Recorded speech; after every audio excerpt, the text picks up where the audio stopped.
Hello everyone, कैसे हैं आप सब लोग। आई होप कि आप सब लोग अच्छे होंगे।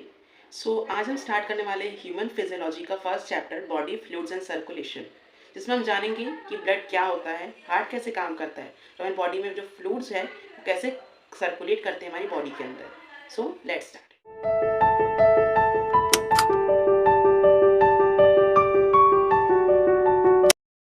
फर्स्ट ऑफ ऑल हम जानेंगे कि जो बॉडी फ्लूइड्स एंड सर्कुलेशन है, इस चैप्टर का नाम, इसका मतलब क्या होता है।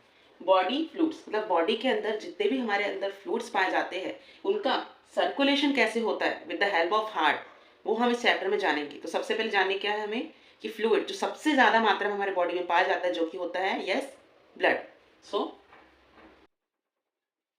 ब्लड होता है हमारी मात्रा में सबसे ज़्यादा पाया जाने वाला फ्लूइड होता है, जो कि मेनली विस्कस, रेड, स्कम के फॉर्म में हमारी बॉडी में एग्जिस्ट करता है। अब स्कम का मतलब क्या होता है? स्कम का मतलब होता है गाढ़ा। रेड रेड ये क्यों होता है? क्योंकि इसके अंदर रिच एक कॉम्प्लेक्स होता है आयरन कंटेन, जिसका नाम होता है हीमोग्लोबिन मॉलिक्यूल। ये रेड क्यों होता है हमारा ब्लड? क्योंकि इसके अंदर हीमोग्लोबिन मॉलिक्यूल होता है जो कि आयरन कंटेनिंग प्रोटीन लेके आता है।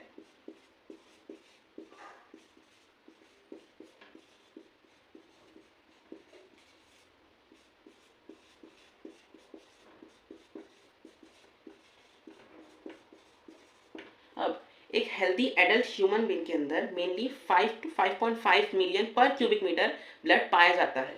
कितना? In a adult human has 5 to 5.5 millions पर क्यूबिक सेल्स होते हैं हमारे ब्लड के। ठीक है। और जो हमारा ब्लड होता है मेनली वो कहाँ पर बनता है? यस, जो ब्लड हमारा बनता है वो बनता है हमारी बोन मैरो के अंदर। फॉर्मेशन ऑफ ब्लड कहाँ होता है हमारा? फॉर्मेशन ऑफ ब्लड मेनली होता है हमारा बोन मैरो के अंदर। अब मेनली जो बोन मैरो होती है मेनली हमारे लंबी बोन मतलब लॉन्ग बोन्स पे पाई जाती है। तो हमारी बॉडी की सबसे लंबी बोन कौन सी होती है? हमारी फीमर, जो कि हमारी थाई की बोन होती है। जो वो बोन होती है मेनली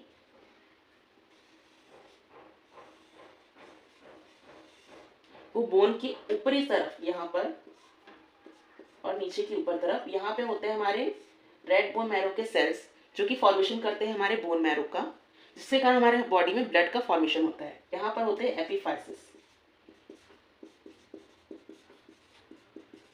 जो कि फॉर्मेशन करते हैं हमारे ब्लड का हमारी बॉडी में बनाने के लिए। और फॉर्मेशन ऑफ ब्लड को हम क्या कहते हैं? Formation of blood, formation of blood को हम कहते हैं हीमोपोइसिस।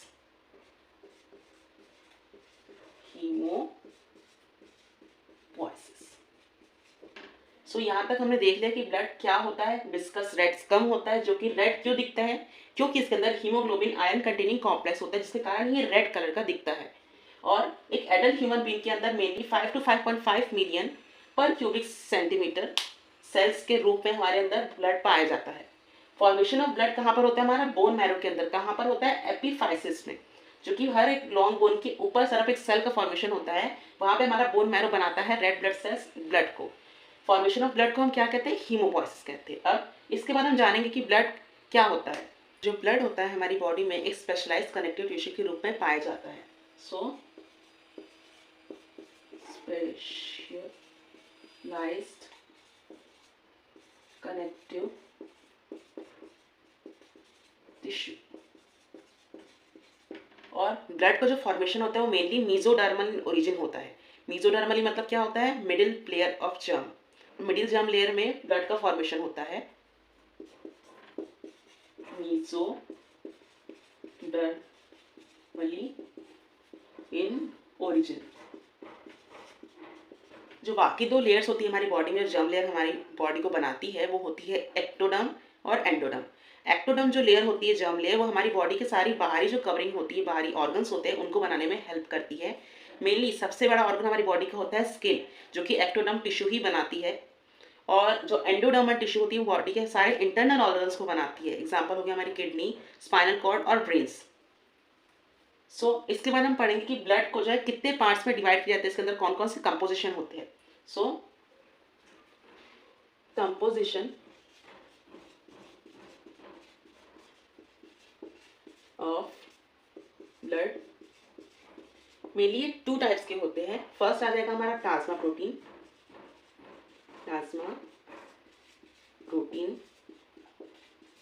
सेकेंड आ जाएगा हमारा फॉर्म्ड एलिमेंट्स। ये 2 पार्ट होते हैं जो हमारे ब्लड के अंदर पाए जाते हैं। फर्स्ट प्लाज्मा प्रोटीन वो होते हैं जो मेनली 55% हमारे ब्लड को बनाने में हेल्प करते हैं। कितना परसेंट हमारा प्लाज्मा प्रोटीन होता है ब्लड में? इन ब्लड 55% प्लाज्मा प्रोटीन होता है। In blood 55% of plasma protein is present. Formed element जो होते हैं मेनली 45% हमारे ब्लड में पाया जाता है। इन ब्लड 45% फॉर्म्ड एलिमेंट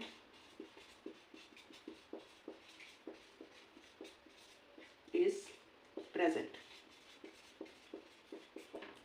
अब हम नेक्स्ट जानेंगे कि प्लाज्मा प्रोटीन किस किस टाइप के होते हैं, इनमें क्या क्या पाया जाता है।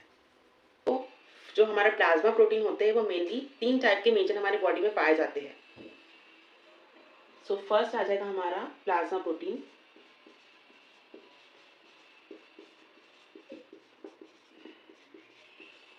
फर्स्ट हमारा प्लाज्मा प्रोटीन होता है हमारा फाइब्रिनोजन। फर्स्ट आ जाएगा हमारा फाइब्रिनोजन। अब नाम से ही पता चल रहा है कि फाइब्रिनोजन जो होता है मेनली फाइबर्स का बना होता है, फाइबर मैश बनाता है, जो कि हमारी क्लॉटिंग फैक्टर, मतलब हमारे अगर कहीं कट लग जाती है हमारी बॉडी में तो उसको हमारे को ये क्या करता है, ठीक करने में और उसको जल्दी से भरने में, ठीक करने में उसको हेल्प करता है। मेनली हमारे क्लॉटिंग फैक्टर में हमारा हेल्प करता है fibrinogen plasma protein. Help in coagulation of blood और इन क्लॉटिंग फैक्टर।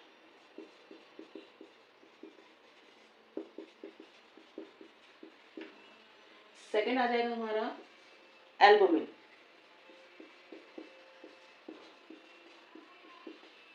एल्बुमिन जो होता है मेनली हमारी बॉडी के ऑस्मोटिक बैलेंस को मेंटेन करता है, जो कि शुगर वाटर सॉल्ट का जो हमारे बॉडी में लेवल होता है उसको ये मेंटेन करता है।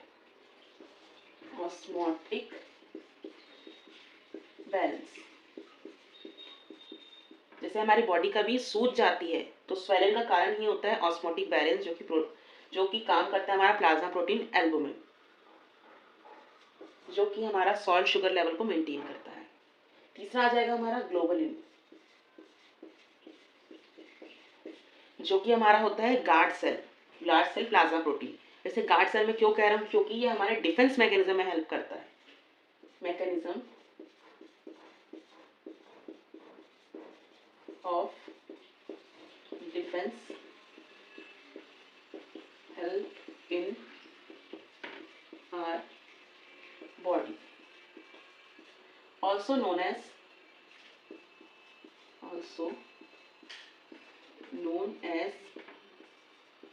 Guard cell. जैसे कोई भी फॉरेन ऑर्गेनिज्म हमारी बॉडी के अंदर आता है तो वो उसे किल करने में हेल्प करेगा, उससे मतलब रोगों की लड़ने की शक्ति जो होती है हमारे ग्लोबुलिन प्रोटीन के अंदर ही होती है। अदर जो कंपोनेंट हमारे प्लाज्मा प्रोटीन के अंदर पाए जाते हैं उनका नाम है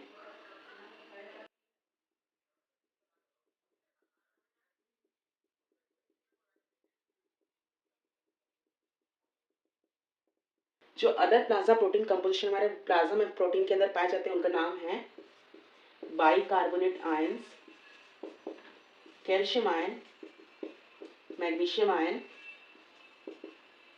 और आ जाएगा हमारा carbon dioxide gas, oxygen and etcetera, जो कि हमारे प्लाज्मा प्रोटीन के अंदर और सारे प्रोटीन के साथ मिलकर हेल्प करते हैं।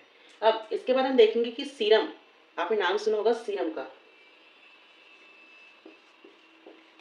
सीरम एक ऐसा फ्लूइड है जो हमारे ब्लड के अंदर पाया जाता है, जिसके अंदर क्लॉटिंग फैक्टर जो होते हैं वो एब्सेंट होता है। सीरम के अंदर हमारा जो क्लॉटिंग फैक्टर्स है आर एब्सेंट।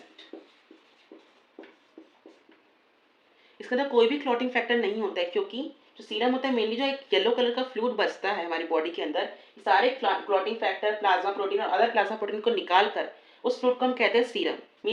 या तो आप इसको ऐसे भी कह सकते हैं कि सीरम के अंदर कोई भी क्लॉटिंग फैक्टर नहीं होती है, plasma minus clotting factor equals to serum. ये क्वेश्चन जो है एग्जाम में आ चुका है नीट के। हमारी बॉडी में जितने भी प्लाज्मा प्रोटीन होते हैं सारे जो होते हैं इनएक्टिव फॉर्म में ब्लड स्ट्रीम में फ्लो करते हैं, और वह एक्टिव कब होता है, जब हमें कोई चोट लग जाए या फिर कोई कट लग जाए या स्वेलिंग हो जाए, उस टाइम पे जो होते हैं हमारे प्लाज्मा प्रोटीन जो होते हैं वो एक्टिवेट। सेकंड टॉपिक हम पढ़ेंगे फॉर्म्ड एलिमेंट्स।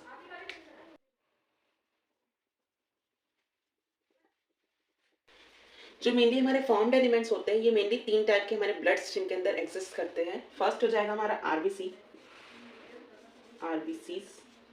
सेकेंड आ जाएगा हमारा डब्ल्यूबीसी, थर्ड आ जाएगा हमारा प्लेटलेट्स।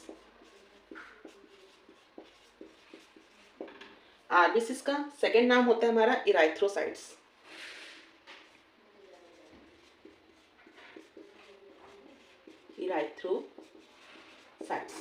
सेकेंड हो जाता है हमारा डब्ल्यूबीसी का दूसरा नाम ल्यूकोसाइट,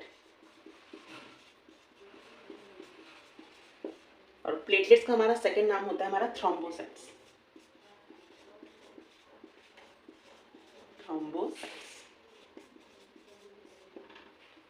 ये 3 टाइप के हमारे फॉर्म्ड एलिमेंट होते हैं। अब आरबीसी होती है हमारी रेड ब्लड सेल, जो कि इराइथ्रोसाइट्स का नाम होता है, जो मेनली मोस्ट अबंडेंट हमारी बॉडी में पाए जाते हैं। जो सेकंड होता है हमारा वो होता है डब्ल्यूबीसी, इसको हम कहते हैं व्हाइट ब्लड सेल्स, क्योंकि इसके अंदर हीमोग्लोबिन नहीं होता। हीमोग्लोबिन जो कॉम्प्लेक्स होता है उसी कारण जो होता है ब्लड वो रेड कलर का दिखता है। हीमोग्लोबिन जो होता है वो आयरन कंटेनिंग कॉम्प्लेक्स प्रोटीन होता है। थर्ड हो जाएगा हमारा प्लेटलेट, जो होता है हमारा थ्रोम्बोसाइट्स। थोड़ी देर पहले हमने पढ़ा था थ्रोम्बिन के बारे में, जो कि होता है क्लॉटिंग फैक्टर, जो कि हेल्प करता है हमारा प्लेटलेट्स को बनाने के लिए। नेक्स्ट हम इसके आगे पढ़ेंगे कि आरबीसीज क्या होता है, कैसे बनती है और कितनी आरबीसीज एक एडल्ट ह्यूमन बीइंग के अंदर प्रेजेंट होती है। So start with first RBC. RBCs जिसको हम कहते हैं रेड ब्लड सेल्स, और इनका रेड कलर क्यों होता है, क्योंकि इसके अंदर हीमोग्लोबिन आयरन कंटेनिंग कॉम्प्लेक्स पाया जाता है। आरबीसी रेड क्यों होती है, क्योंकि इसके अंदर haemoglobin iron containing complex protein present होता है। इसी के कारण जो हमारा रेड ब्लड सेल है वो रेड कलर का दिखता है। मेनली जो हमारा रेड ब्लड सेल होता है वो मेनली ए न्यूक्लिएटेड होता है, ए न्यूक्लिएटेड सेल, क्योंकि इसका जो न्यूक्लियस होता है वो एब्सेंट होता है। वाई इसका जो न्यूक्लियस होता है वो एब्सेंट क्यों होता है, क्योंकि इसके अंदर क्या होता है हमारा haemoglobin iron containing complex protein, जो क्या करता है 4 ऑक्सीजन के साथ बाइंड कर लेता है अपने आप को। ये हमारा आरबीसी है, इसके साथ बीच में यहाँ पे हीमोग्लोबिन मॉलिक्यूल 4 ऑक्सीजन के मॉलिक्यूल का साथ बाइंड करके पूरी बॉडी को रेस्पायर करता है, और उससे ऑक्सीजन को देकर कार्बन डाइऑक्साइड वापस लेके फिर से वापस से साइकिल चलते रहते हैं, ये सर्कुलेशन चलते रहता है। इसलिए पूरा जो स्पेस होता है हमारा आरबीसी का वो खाली होता है, और उसमें न्यूक्लियस इसीलिए नहीं पाया जाता। अब जो हमारा आरबीसी होता है मेनली वो 5 to 5.5 millions per cubic meter is present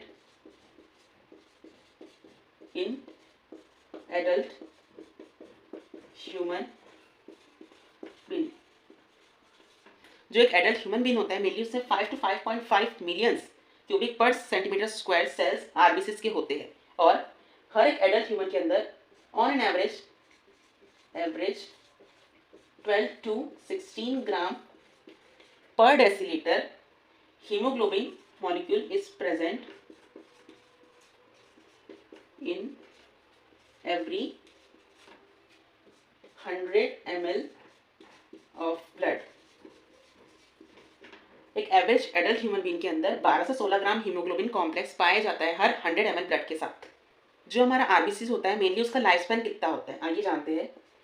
life span of RBC is 120 days. आप सोचेंगे कि 120 डेज ही क्यों आरबीसी का लाइफ स्पेन होता है, क्योंकि जो हमारी आरबीसी होती है मेनली वो कुछ टाइम के बाद अपनी जो आउटर लेयर है उसकी फ्लेक्सिबिलिटी खो देती है, क्योंकि जिसके ऊपर जो आरबीसी जो होती है हमारी ऐसी दिखती है, जो कि बाई कॉन्केव इन शेप होती है। Structure is by concave in shape. अगर आपने रे ऑप्टिक्स पढ़ा होगा तो उसमें बताता है कॉन्केव मिरर इस तरह का दिखता है, तो दो कॉन्केव मिरर मिलकर इस तरह का स्ट्रक्चर फॉर्म करते हैं, जो कि हमारी आरबीसी का स्ट्रक्चर होता है, जो कि बाई कॉन्केव इन स्ट्रक्चर दिखती है। अब जो उसके आरबीसी का बाहर का जो लेयर होता है वो कुछ इस तरह से बना होता है, जो कि बहुत ही फ्लेक्सिबल होता है, जो कि फाइन फाइन माइन्यूट कैपिलरीज के अंदर भी हमारा जो ब्लड है वो फ्लो कर जाता है। पर at the day of 100 days के बाद क्या होता है, जो उसकी फ्लेक्सिबिलिटी है धीरे धीरे कम होने लगती है आरबीसी की, और ये कुछ इस तरह की से दिखने लगती है। अब जो हमारी माइन्यूट कैपिलरी है, फाइन कैपिलरीज है, उसके अंदर तो ऐसा ब्लड फ्लो नहीं कर सकते, क्योंकि जो स्ट्रक्चर होता है बाई कॉन्केव सिर्फ वही हमारे ब्लड में बहुत ही ईजिली और फास्टली फ्लो कर सकता है। तो इस तरह के ब्लड फ्लो होगा तो क्या होगा, कैपिलरीज ब्लॉक हो जाएगी। तो आखिर में क्या होता है, 100 डेज के कुछ बाद जो माइन्यूट फाइन कैपिलरीज होती है हमारी ब्लड की, वो स्प्लेन तक जाती है। स्प्लेन नाम का एक ऑर्गन जो कि हमारे एब्डोमेन में स्टमक के पीछे होता है, जिसको हम कहते हैं graveyard of RBC. Graveyard of RBC is spleen.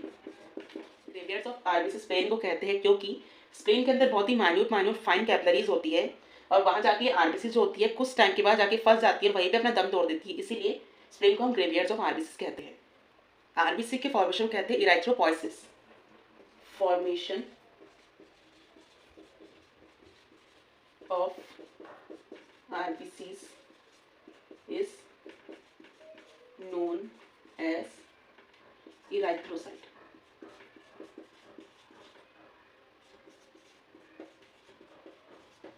RBC के फॉर्मेशन को हम कहते हैं इराइथ्रोपोइसिस। नेक्स्ट फॉर्म एलिमेंट हम पढ़ेंगे डब्ल्यूबीसी को।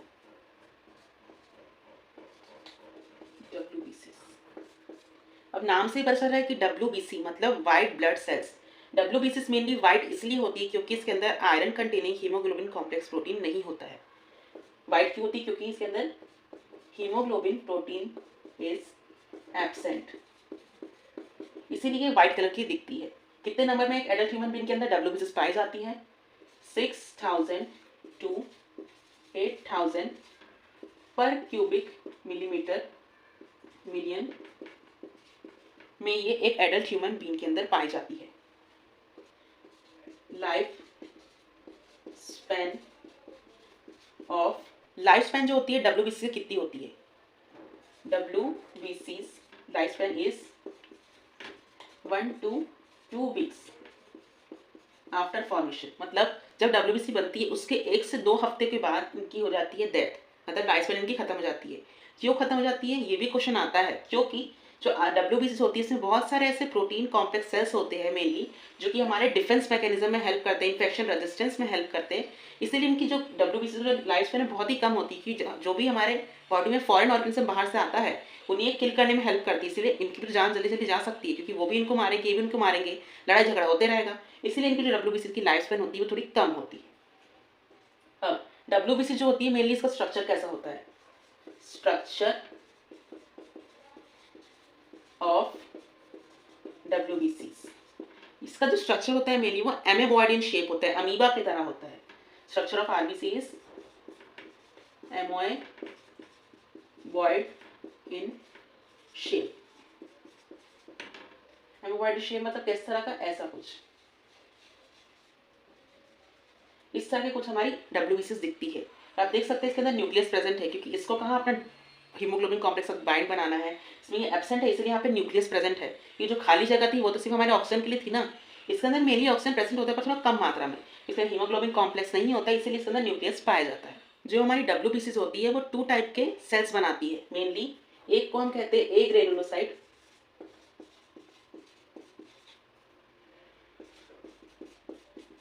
और दूसरे को हम कहते हैं ग्रेनुलोसाइट्स।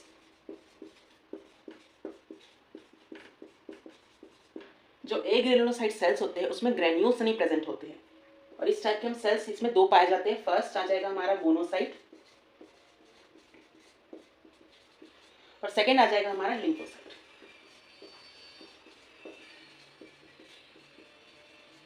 ग्रेनुलोसाइट सेल्स वो होते हैं जिसके अंदर ग्रेन्यूल्स पाए जाते हैं। ग्रेन्यूल्स का मतलब क्या होता है, एक सेल बना दिया हमने, इसके अंदर ग्रेन्यूल्स मतलब ये होते हैं छोटे छोटे पैचेस। इस तरह के पैचेस जिसमें पाए जाते हैं उसका हम कहते हैं ग्रेन्यूल्स, जो कि बहुत ही माइन्यूट माइन्यूट पीसेस होते हैं। इसमें आ जाएगा हमारा सबसे पहला आ जाएगा न्यूट्रोफिल। न्यूट्रोफिल। दूसरा आ जाएगा हमारा इसिनोफिल। तीसरा आ जाएगा हमारा बेसोफिल। ग्रेनुलोसाइट 3 टाइप के होते हैं और एक ग्रेनुलोसाइट 2 टाइप के होते हैं। इसको हम आगे फर्दर देखते हैं कि क्या होते हैं। फर्स्ट डब्ल्यूबीसी होता है, उसका नाम है neutrophil. So start with neutrophil. Neutrophil का मेनली स्ट्रक्चर होता है, structure of neutrophil is multi nucleus lobe in structure. Multi lobe in nucleus structure मतलब कैसा, जैसा कि ऐसा न्यूट्रोफिल दिख रहा है कि डब्ल्यूबीसी का शेप बन गया हमारा, उसके अंदर ये बहुत सारे छोटे छोटे न्यूक्लियस बनाता है।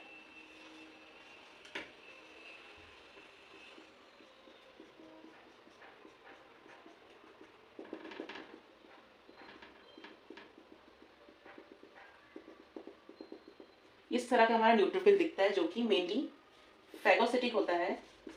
Phagocytic in nature. मतलब कि क्या होता है फैगोसिटिक, मतलब जैसे बाहर से कोई फॉरेन ऑर्गेनिज्म आएगा, ये उसे खा लेगा, किल कर देगा।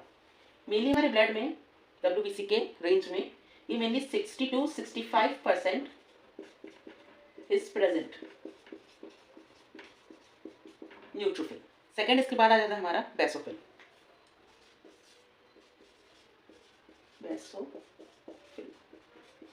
तो फिर जो होता है मेनली हमारा इन्फ्लेमेटरी रिएक्शन में काम करता है। जैसे हमें कहीं चोट लग गई या कट लग गया तो वहां पर रेडनेस, हॉटनेस और स्वेलिंग का काम हमारा करता है बेसोफिल। हेल्प इन इन्फ्लेमेटरी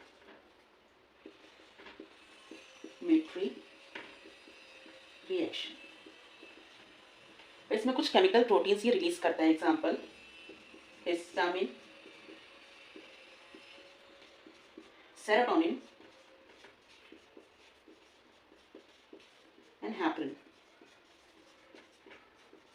इनका रेंज होता है हमारे डब्ल्यूबीसी के अंदर मेनली 0.5 to 1% इनकी रेंज होती है हमारे डब्ल्यूबीसी के अंदर। जो स्ट्रक्चर होता है हमारा बेसोफिल का, वो होता है हमारा trilobe nucleus structure. Trilobe nucleus structure. Trilobe nucleus structure का मतलब होता है कुछ इस तरीके का।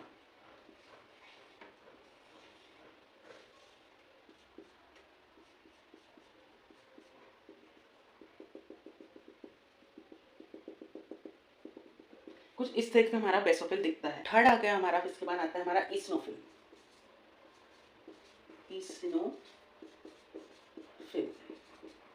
इसिनोफिल मेनली हमारा होता है एक फैगोसिटिक और इन्फेक्शन रेजिस्टेंट एलर्जिक रिएक्शन वाला प्रोटीन। इसका मेन काम क्या होता है, फैगोसिटिक, इन्फेक्शन रेजिस्टेंस और एलर्जिक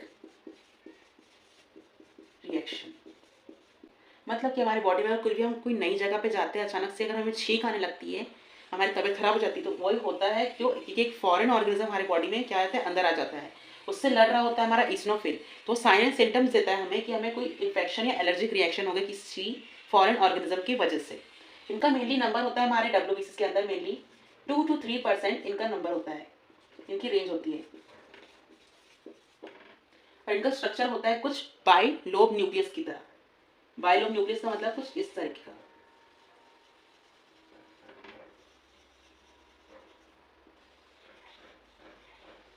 ये फेस नहीं है, ये बाइलोब न्यूक्लियस का स्ट्रक्चर है, ठीक है।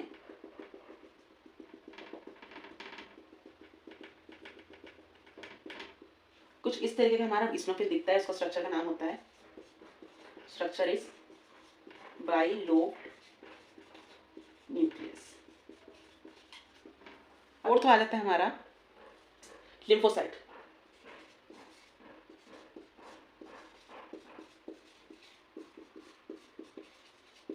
लिम्फोसाइट जो मेनली होता है हमारा, ये होता है हमारा इम्यूनिटी सिस्टम को बिल्डअप करने के लिए। इसके अंदर मेनली 2 टाइप के सेल्स होते हैं, एक को हम कहते हैं बी लिम्फोसाइट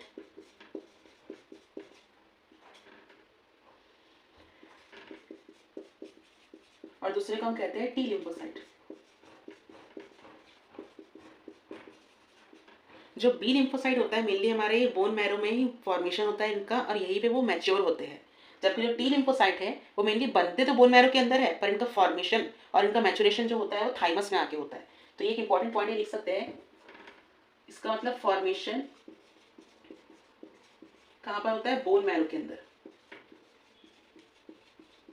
और इसका फॉर्मेशन होता है हमारा इसका ही बोन मैरो के अंदर ही होता है।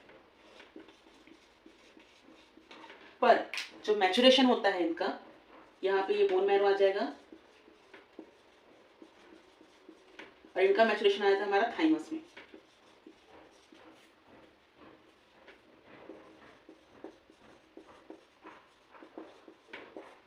ठीक है, यहाँ तक समझ आया आपको? अगर आपको कुछ भी डाउट है तो आप कमेंट सेक्शन में लिख के पूछ सकते हैं।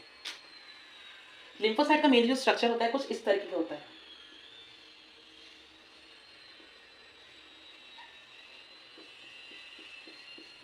इसके अंदर ग्रेन्यूल्स नहीं पाए जाते, ये ए लिम्फोसाइट होते हैं, इसमें से कोई ग्रेन्यूल्स नहीं बनाया मैंने।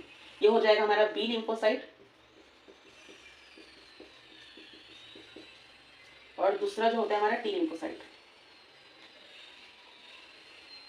थाइमस के स्ट्रक्चर का ही कुछ दिखता है ये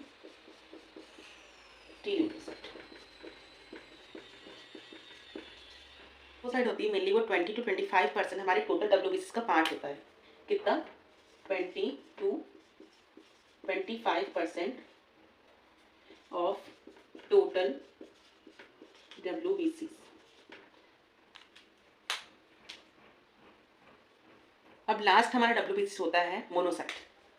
लास्ट इज मोनोसाइट, जो कि इसका रेंज होता है हमारे डब्ल्यूबीसी में, टोटल डब्ल्यूबीसी में से 6 to 8% हमारा होता है monocytes. 6 to 8% of total WBC is monocyte. इसका स्ट्रक्चर होता है कुछ हॉर्स शू शेप का, कुछ इस तरीके का। ये भी होता है हमारा ए ग्रेन्युलोसाइट, इसलिए इसके अंदर कोई ग्रेन्यूल्स नहीं प्रेजेंट होता। ये कैसा दिखता है? Horse shoe shape structure. और ये भी होता है हमारा फैगोसिटिक इन नेचर।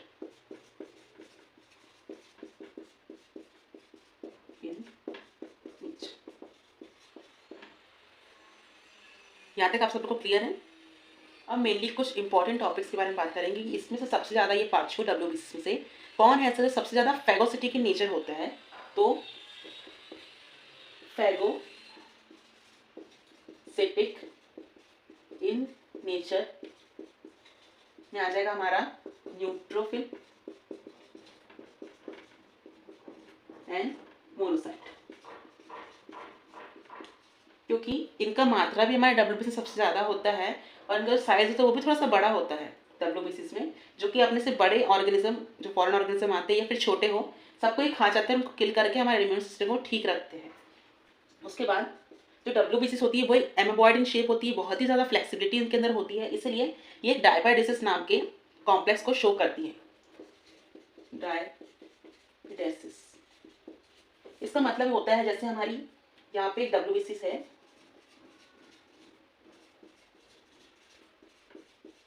ये हमारी ब्लड की कैपिलरी है, ब्लड की कैपिलरी है। इसके अंदर हमारे यहाँ पे डब्ल्यूबीसी घूम रहा है, ब्लड में फ्लो कर रहा है ब्लड स्ट्रीम के अंदर, और ये हमारी बाहर की एपिथेलियल जर्मल लेयर है। अब यहाँ पे कोई आपका बैक्टीरिया जो है, कोई भी बैक्टीरिया यहाँ पे आके अटैक करता है, तो आपके स्किन के ऊपर अटैक करता है, यहाँ पे अंदर घुस जाता है इस होल से, इसको कट वट लगा हुआ तो वहाँ पे से इन्फेक्शन जल्दी होने का चांस रहता है, इसलिए वहाँ से वो अंदर घुस के आपके यहाँ पे ऑर्गन को नुकसान पहुंचाता है। तो ये क्या करता है, डायपाइडेसिस नाम का एक ऐसा इसमें कॉम्प्लेक्स बना होता है डब्ल्यूबीसी में, जो कि इसकी फ्लेक्सिबिलिटी जो है डब्ल्यूबीसी की, उसका फायदा उठाकर तो डब्ल्यूबीसी छोटे से यहाँ से होल से बाहर जाती है कुछ इस तरीके से। जैसे ये डब्ल्यूबीसी है तो कुछ इस तरीके से कॉम्प्लेक्स बना के ये बाहर आ जाती है यहाँ पे, और इसको जाके एक चमाट लगाती है ताकि ये यहाँ से मर जाए और भाग जाए, ताकि हमारी बॉडी का जो इम्यून सिस्टम है वो ठीक रह सके और वापस ही इसी कॉम्प्लेक्स का इस्तेमाल करके वापस यहाँ से अंदर चली जाएगी। इस प्रोसेस को कहते हैं हम डायपैडेसिस। डायपैडेसिस नाम का कॉम्प्लेक्स डब्ल्यूबीसी शो करती है। और इस कॉम्प्लेक्स को हम कहते हैं कैसे, स्क्वीजिंग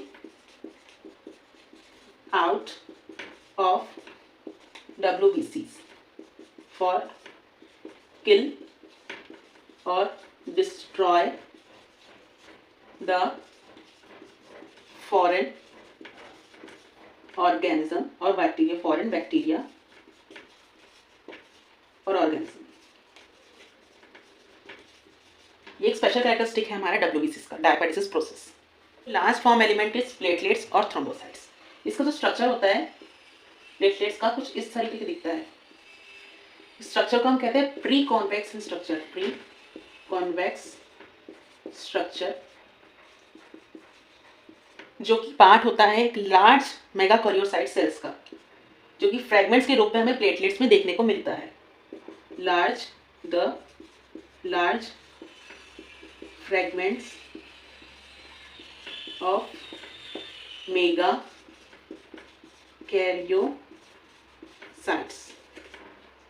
इसका ये पार्ट होता है प्लेटलेट्स। प्लेटलेट्स का मेनली लाइफ स्पैन जो होता है, life span is 7 days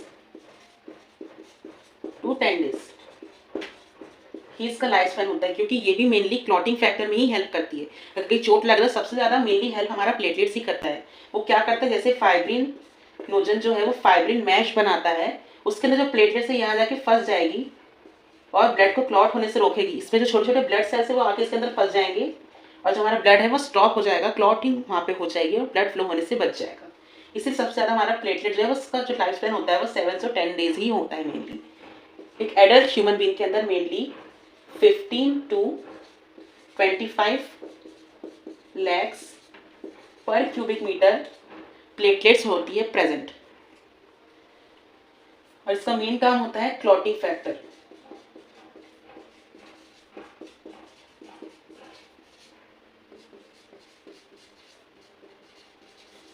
clotting factor में ये हेल्प करता है। अब मैं आपसे कुछ क्वेश्चन पूछूंगा और इसका आंसर आप कमेंट सेक्शन में दे सकते हैं। सो फर्स्ट क्वेश्चन इज कि जो हमारा WBCs होती है उसमें से कौन से इसमें जो सेल्स है वो ए ग्रेनुलोसाइट्स है। Which of the following cells are agranulocytes, इसमें से कौन से सेल्स जो ए ग्रेनुलोसाइट है। Option number A basophil, option number B monocyte, option number C neutrophil और ऑप्शन नंबर डी नन। इसका आंसर आप कमेंट सेक्शन में दे सकते हैं। क्वेश्चन नंबर 2, आरबीसीज का फॉर्मेशन को हम क्या कहते हैं।